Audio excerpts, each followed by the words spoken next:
When I think about breakfast here in New York City, I typically think of two things. I have cream cheese on my face.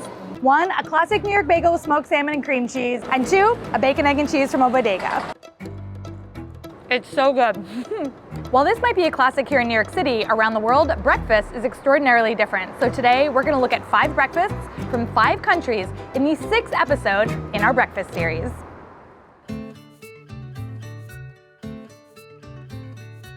Hi Beryl, hi everyone. My name is Jéssica and I live in Florianópolis, Brazil. The recipe I want to share with you today is called Cachorro Com Ovo, which could be translated to English as dog with egg. It is a traditional dish in the sense that many generations have known it, but it's not very spread out through the country, you know? Teresina, my hometown, is the only place where I know this dish is prepared. In one of my last videos, I was like, how the heck do you cut a pepper? And then you all told me how to cut a pepper. This was game-changing, so thank you to everybody. It is eaten for breakfast, which as far as I know is definitely not common in Brazil. So the Cachorro Com Ovo is made out of an open-faced bread roll. It says that the garlic needs to be minced, which I will never mince garlic. To me, that just means press it. Like, it's the same thing, I think. On top of it, you put a lot of meat sauce or meat stew. You put a fried egg on top, some shredded lettuce, and some slices of tomato. I remember eating it with my father for most of my childhood for breakfast. Almost every day he would order it. It has many different textures. You have the stew on top of the bread. When served hot, the bread gets a bit soggy and it absorbs most of the stew, the flavors, the spices, so it's delicious. This needs so much water. 6 cups, 1, 2. Slowest tap ever. Is that too much water? Did I mess up? I need to add more water. 2 more cups of water. It's a perfect breakfast for me. But now I'm a vegetarian, so this is mostly a fond memory of my father. So if you want to try something different, although very simple. I don't even know what's happening. What? This is wild. It's thicker. It's thicker. Whoa. Magic! This is cool. You will be positively surprised by the taste and the textures. You should try it. This dish. I had a full mental breakdown that I did it wrong, and then it turned out it's just a wild dish. It is thick. I mean, it's still like a liquid, but it's like a chunky liquid. Wow.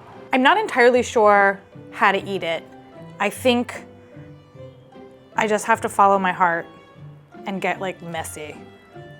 This egg also is comically perfect. That egg looks thick. Okay, what's happening? What are we doing? Who am I even? What, eat it like this? That's right? It can't be right. Holy smokes. The cassava makes it kind of gluey. This texture is wild. It is taking me. I love it. It's I was about to say something that is not appetizing sounding, but it's jelly chili. But that doesn't sound good. And this is really good. It's it's like chili jelly. But you gotta believe me that it's a really good thing and not what you think. What? It's very comforting. And this is the kind of stuff that I love for breakfast. And I guess traditionally you put this on top of a hot dog. Okay. This was a really interesting experience to cook because I think I was turned around so many times. I did the recipe wrong. I missed the first line. Ugh. Did I mess up? I'm surprised by how much water this needs. And I just had to go through it instead of trying to I don't know, freak myself out on the other sides of it. To make this show, a lot goes on behind the scenes. Oh, My melon heart tells me that's enough coconut. I have to like bend weird, okay. That also includes a lot of downtime. So I'd like to thank Toon Blast for sponsoring today's episode and keeping me company during some of that downtime. Toon Blast is a free-to-play mobile game that's available on all devices that in essence is a puzzle game. It's filled with a lot of cute characters and there are over 7,000 levels, so if you got a lot of downtime, there's a lot to play. Outside of the main puzzles, there are also a lot of fun and challenging mini games that you can play to collect rewards, and when you're playing all these games, you can join teams and play with people all around the world. Go. Even though a lot of the times that I'm playing games is while I'm waiting for something to cook, it's nice that you can also play this game offline. So if you're on an airplane or in the subway, you can still play all of the levels. Honestly, that for me, that's a big win. Another great thing about the game is that there are no ads. There are a lot of games where you're playing and you're just like Xing through and waiting for ads to finish to complete the next game. This one doesn't have any. I won. It's cool because there's such a large community. If you go into the App Store or in Google Play, you'll see that there are millions of ratings and the game is rated really high, and I think that's just because it's really fun and engaging. I'm leaving a link in my description and a pinned comment, and there's a QR code here. If you want to try downloading the game, you will receive 3 hours of unlimited lives plus 100 gold coins that you can use to buy a bunch of great rewards in the game. And with that, our next dish is actually ready to complete cooking.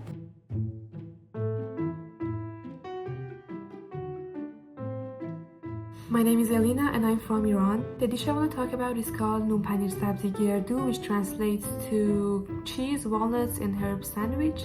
It is basically any type of rolled flatbread stuffed with cream cheese, crushed walnuts, and fresh herbs. It is the most common breakfast all over Iran and everyone likes it. These, I will just pull the leaves apart. So tiny, it's like matryoshka. The ingredients are simple and it is both cheap and refreshing. It also represents part of our culture and the importance of eating breakfast as the first meal of the day. This is my favorite cheese.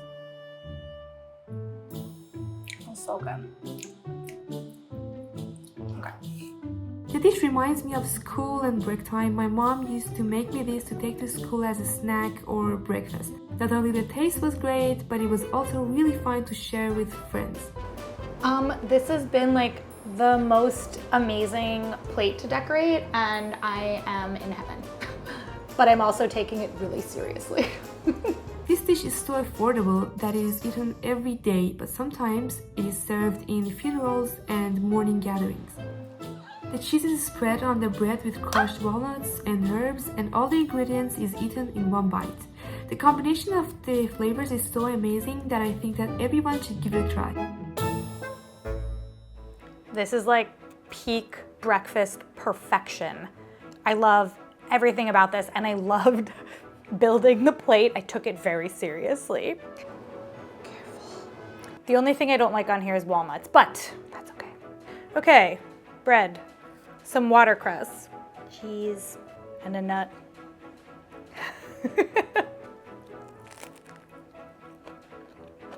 Yeah, it's the best, except for the walnut. I think, you know, walnuts just, they have this flavor to me of like dust. I think what I like most about this breakfast is all the fresh herbs with that salty cheese. Oh my God, it's so hard for me to eat this. Certain things to eat on camera are incredibly complicated. This is definitely one of them because you kind of like, I can't do it all off camera, but I don't know, I'm complaining about nothing here. I was talking in another episode about how my favorite onions are green onions. I love them so much, sometimes I just eat them whole, and my sister said that it was very strange behavior, but I don't think it's weird, maybe? I added endives. I know that's like wasn't part of the spread, but I felt like the spread was also about like greens and things that you loved, and boy, oh boy, they're one of my favorite expensive lettuces, but they're worth it because they're kind of sour and good. Crunchy. I don't really have too much to wax poetically about with this breakfast or to like give it like a hot take on it because it's just everything that I love, presented just beautifully and like, you know, it's perfect, it's great. Cereal loses. This is the winner. Winner, chicken dinner.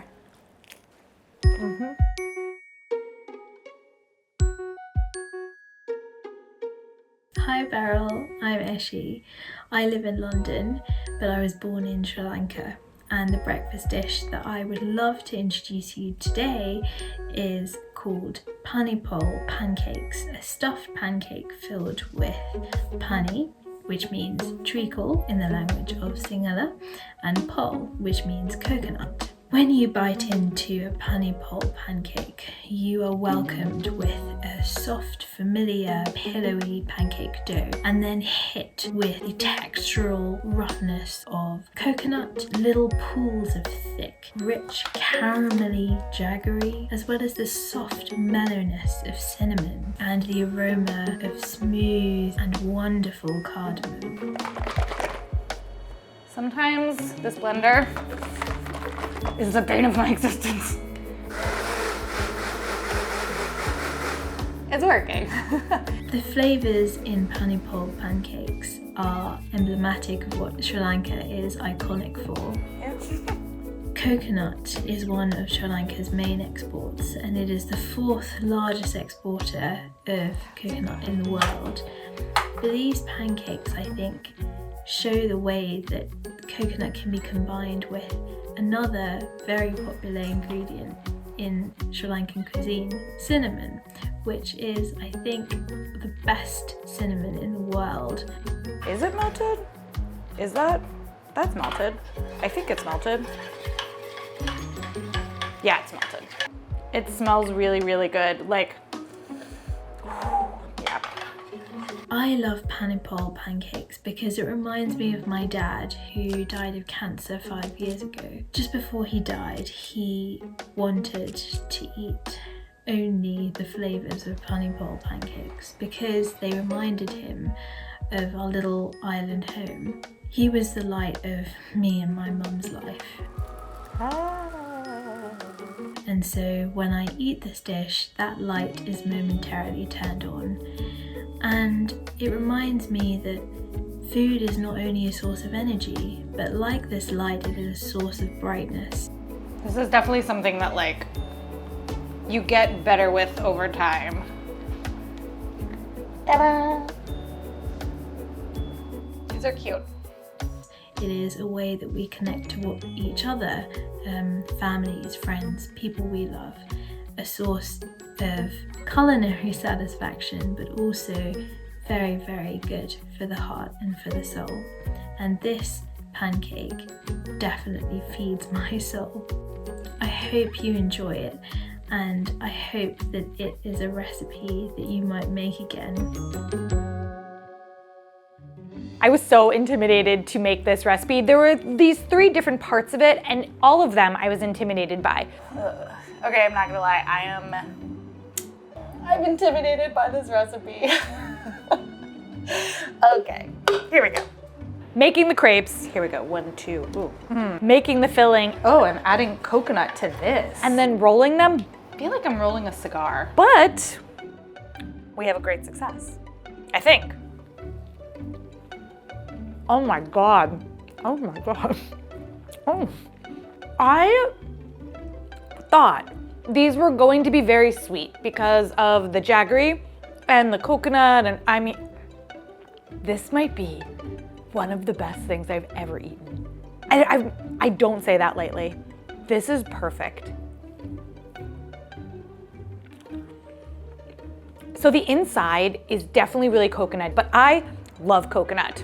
I think that, like, in this world, people either hate it or they love it. Nobody's like apathetic about coconut, really. This is a coconut lover's delight.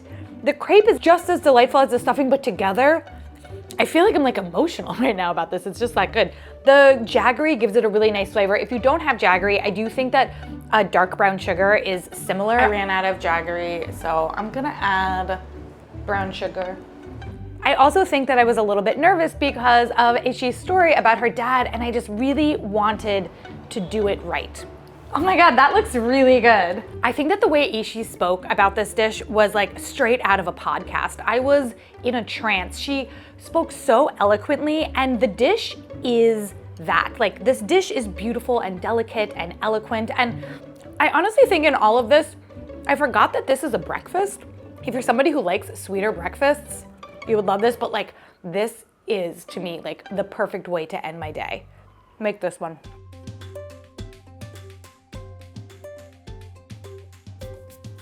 Hi everyone, my name is Ulrike and I have lived all my life just beyond the southern border of the German capital city, Berlin.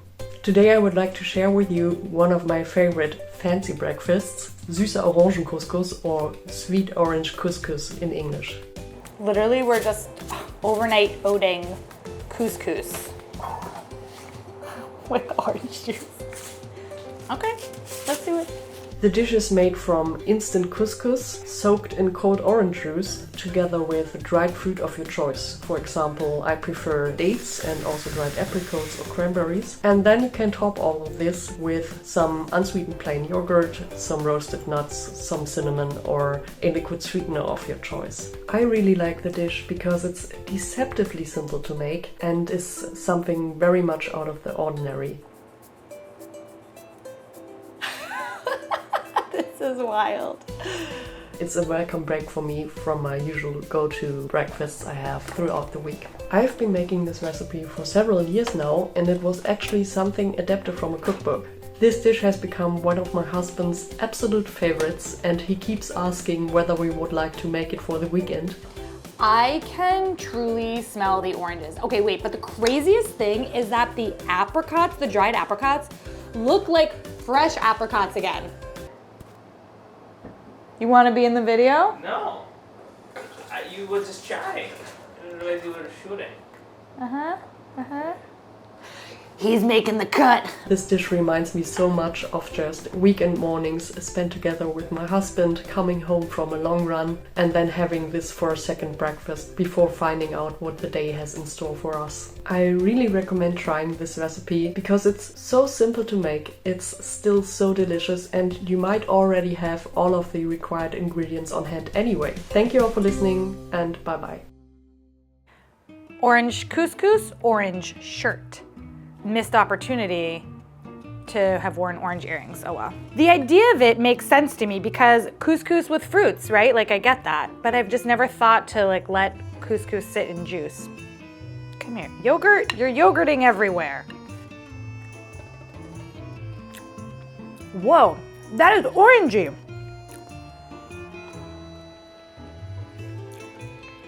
I never in my life would have thought about this as a thing to do. I can't believe this worked. I am so curious as to what this is gonna taste like. It's like oatmeal. If oatmeal was couscous and you cooked it in orange juice. Okay, this is not, we're in a weird place. I think about couscous traditionally as like a savory grain.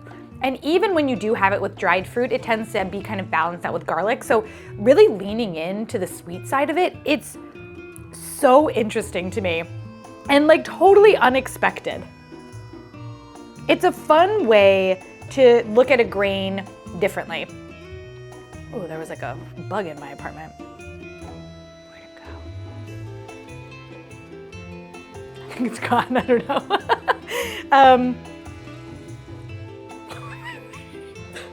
Going on? What is going on? I think it's this orange couscous. It has me feeling flirty. I'm acting out. Okay. I think that this dish is one of those interesting things where like you have an expectation about an ingredient and then it just gets like totally flipped on its head. I've just never thought about couscous like this. Like, is this my favorite breakfast of the episode? No, because we know how I felt about that Sri Lankan breakfast. Oh my God. Oh. But I feel like I've actually really learned something in this one, and I think it's about looking at an ingredient and seeing its potential to be more than just your expectation of it. And I think that's really cool about this.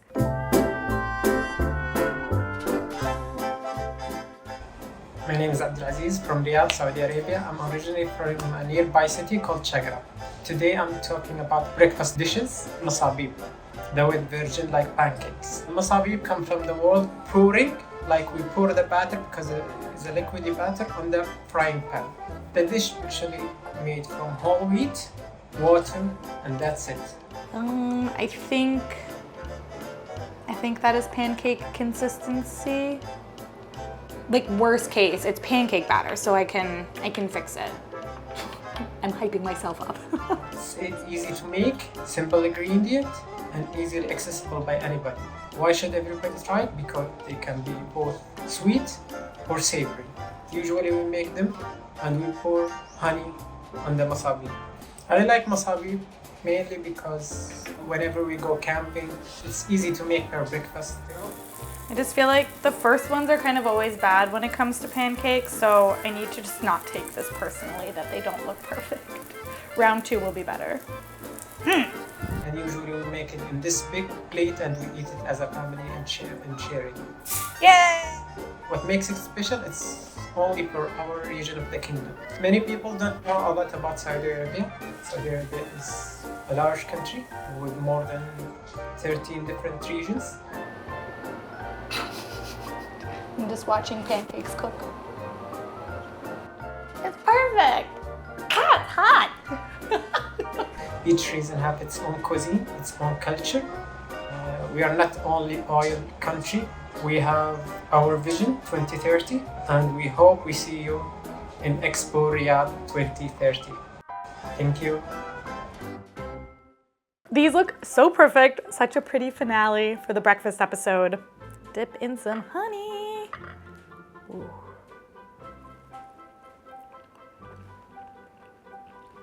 Okay, wait. These might be the best pancakes I've ever had. They're very savory. Pairing them with the honey actually gives that perfect balance for me of a sweet but not too sweet dish. Also, the texture of these is really nice. All those complicated pancake recipes, throw them away. All you need are 3 ingredients. Also, you can kind of taste the salt in this, which they're not salty. There's just that like bit of like a little salt at the end. Yum. When I did the call out and I saw Abdulaziz's email, I was thinking to myself like, yeah, what is a Saudi breakfast? And I think like a little bit of my own ignorance played a role in just being like, I only think about Saudi Arabia as oil and like falconry.